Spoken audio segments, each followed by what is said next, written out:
Hey everybody, could you use some good news? Well, let me see what I can do.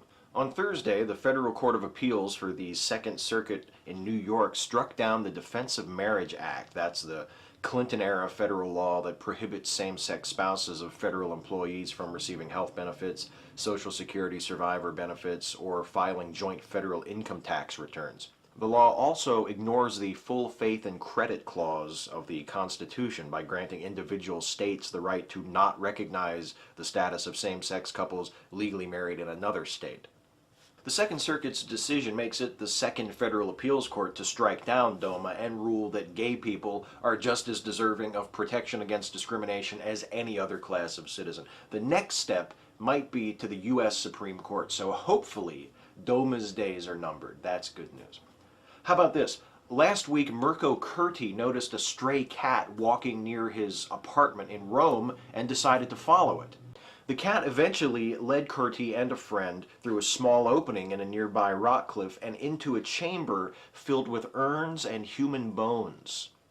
Kurti reported the discovery, and archaeologists who examined the chamber determined it to be a 2,000-year-old burial chamber. It had gone undiscovered for so long because its entrance had been blocked by rocks which were dislodged by a recent heavy rainstorm, creating enough of an opening for the cat to discover it and take shelter inside. I'm resisting the temptation to make a catacombs pun here, and I just want you to know it's taking some effort.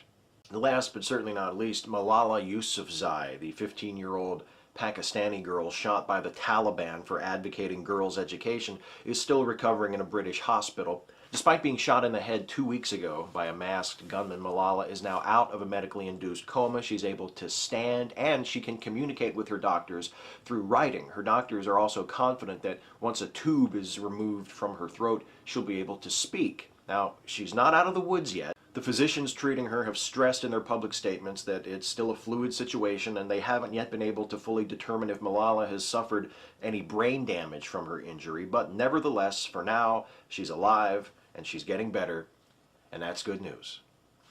A federal appeals court moves the U.S. one step closer to overturning a bigoted and embarrassing anti-gay law.